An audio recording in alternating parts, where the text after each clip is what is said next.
Welcome to the Before You Plan the Magic podcast. I'm Sam. And I'm MK, and we're two travel agent besties on a mission to help you grow more confidence, creativity, and customer service within your travel business. Like what you hear? Connect with us on Instagram at The Happiest Things Co. for more. Good morning. Hello. I didn't even have time to hit go live on my other monitor. Womp, womp, womp, womp. Anyways, happy Monday. Happy Monday. Happy Monday. Is it a Monday? Undecided. So we didn't get weather, but like when you live in a city that never gets snow, we literally saw the one snowplow like driving around the other day. And I was like, oh, look, it's our one snowplow for our very big city. So it just like, it feels like a weird day.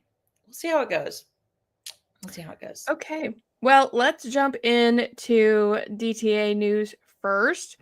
Nothing super exciting except for a continuation on some offers that they had already given us information on. However, we did look at some really interesting things this morning. So there are some different things. Of course, we have the free dining promo going on until February 10th, but then there are also some percentage discounts on rooms. Yeah, on rooms. But we were looking at it this morning and we found something really interesting. Of course, there are categories. So when you see a save up to 30%, they don't necessarily mean that every room on property is going to be 30%. That is that it's not going to, like, the percentage is not going to change based on the number of nights of your stay. Right. Like, it's up to 30%. It's up to 30%, and that is going to be determined by the number of nights and what resort you stay at.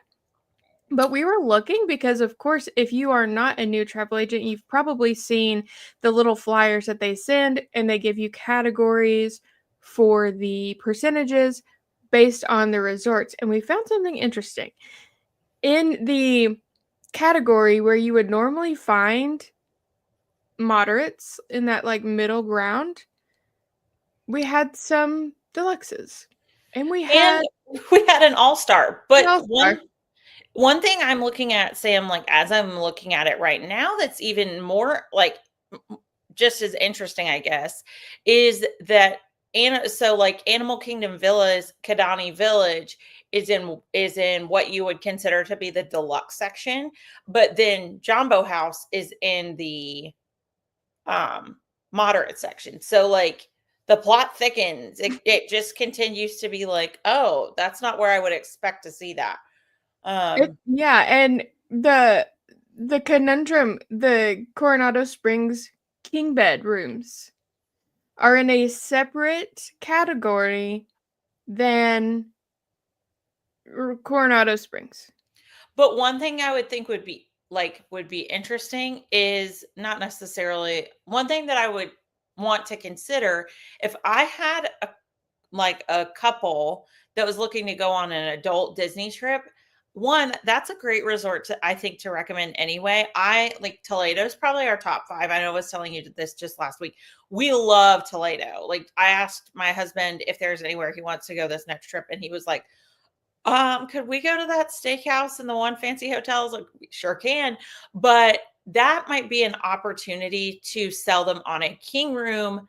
And you could even sell club level because from what I hear, I haven't experienced it yet. Although I'm considering it for one of our stays this year, Coronado club level is like really awesome and is really great for working people. So that might be a great option if you have somebody like a couple, somebody that's looking to do a honeymoon or an anniversary or Valentine's Day, which is definitely something you could, talk about with this promo. This might be a great chance to really talk about those. Yes, I also thought it was interesting that Caribbean Beach is in the value section. Not me, because that's where it belongs in my in my mind. I know I feel like that is one of the most controversial hotels at Disney World. I personally love Skyliner access, but unless you really need that fifth sleeper option, I would go for a room at Pop. And if you need the fifth sleeper option, why not maybe like think about 2 rooms or consider a family suite. So, Oh my gosh, is Christy joining us? Ah, she's hopping she's on. joining us on her way to work Queen in her fabulous Christy. coat. Hi, good morning. Good Good morning. morning. We're talking about the Caribbean beach debacle, whether you think ew or not. We're also talking about the fact that it's Got it. I mean, you've been watching, so you know what we're talking about. I But was watching, yeah. yeah, so yeah, it's a conundrum. Here's the thing for me. I don't like the Skyliner. Like, I forget that I don't like the Skyliner, and then every time I get on it, I'm like, "Oh, I don't like the Skyliner. This is the worst 5 minutes of my life." Like, I don't like it. But I Okay, have to Christy, keep now I want your hot take on the Skyliner. I love the Skyliner. I think it's amazing. Same. Yeah, I love the ride. I will say, though, I've never been stuck on the Skyliner. Like, that might change my point of view, but I I love it. One thing I really love probably most about the Skyliner is that it ensures 90% of the time that I'm going to get a minute with just my travel party. Like I really love that. And as someone who uses a scooter a lot at Disney, it's by far and away the easiest to get in and out of.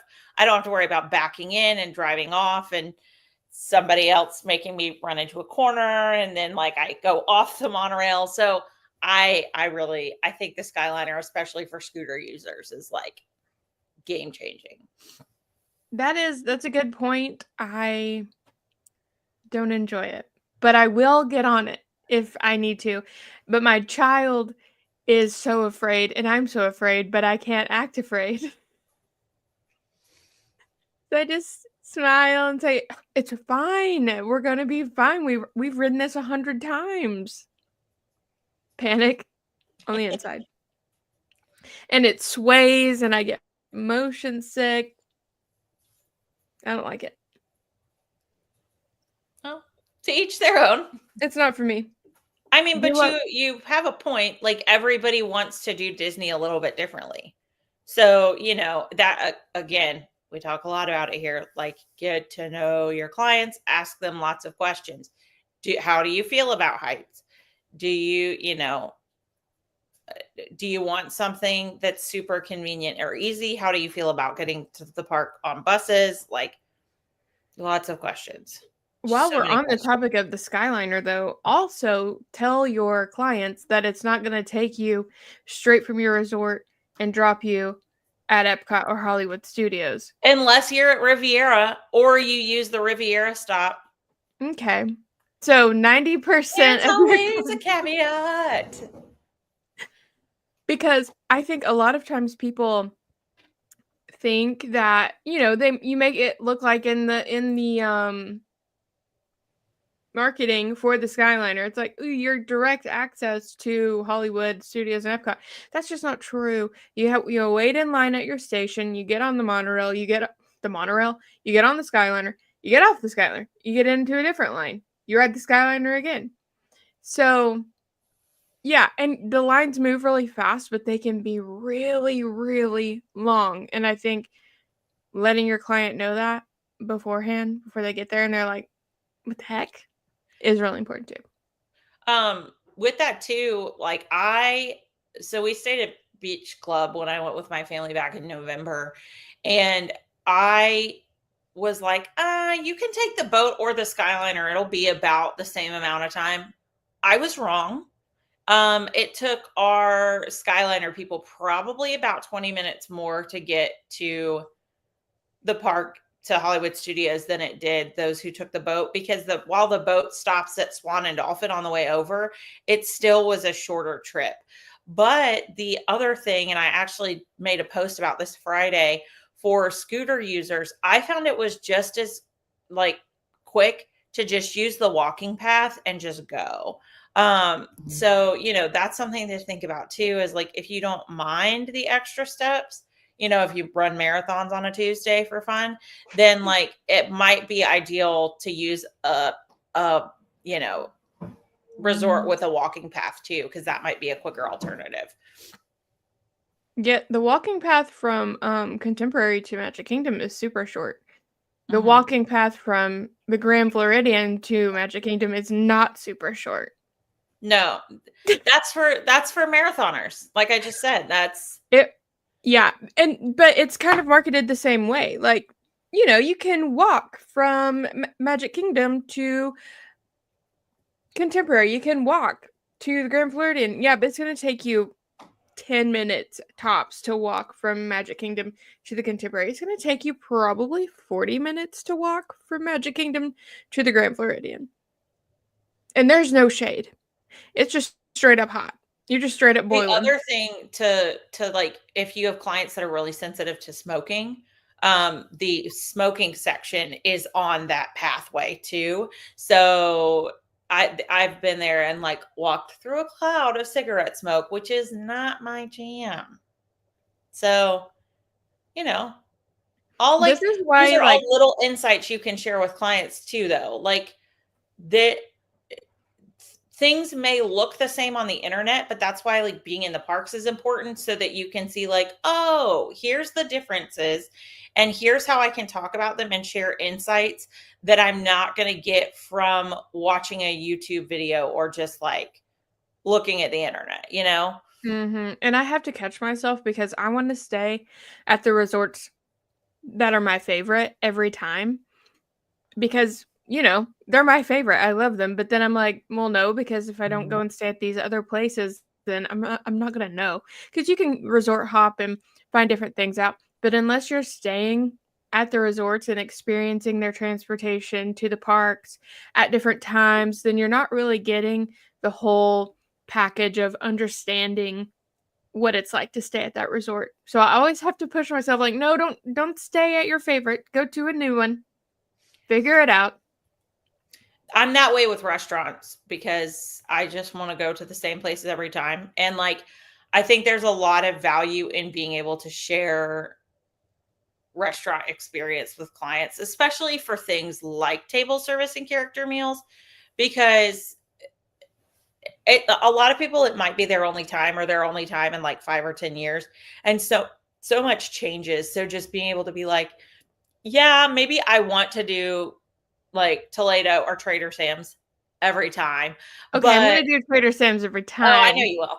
But there's definitely value in like going other places too. And I think for us three, that is a little bit more challenging because we're like, where is there no gluten? And where can I actually get a meal that is not the same, like chicken fingers or whatever every time? But even taking the time to look up that information, I think is something we can ultimately use to help our clients.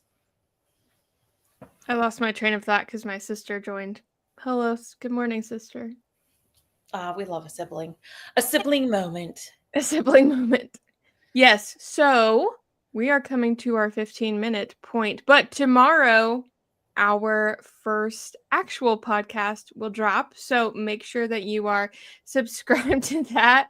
And yeah, I think it'll drop at like 5 o'clock in the morning. So you can listen to it in place of our live that we won't have tomorrow. So, anywho, last words. I don't really have any. Have a great day, everyone. Subscribe. Oh, we didn't say what we were working on today. There will be a post going up about it, though. So that way you can see about it. And if you have any questions, feel free to ask us there. Yep. And don't forget to let us know what you're working on as well, because we're interested. Also, yeah. Yep. Yes, please let us know what you're working on. All right. Well, everyone have a fantastic Monday. Make sure you are subscribed to the podcast. If you're not and you can't find it, I'll post it in the stories in just a little bit so you can find it there. And we will talk to you later. Have a great day, everyone. Bye. Thanks so much for listening to Before You Plan the Magic, a podcast with a mission to help you grow in confidence, creativity, and customer service within your travel business. Like what you hear and want to connect on a deeper level? Join us on Instagram at The Happiest Things Collective.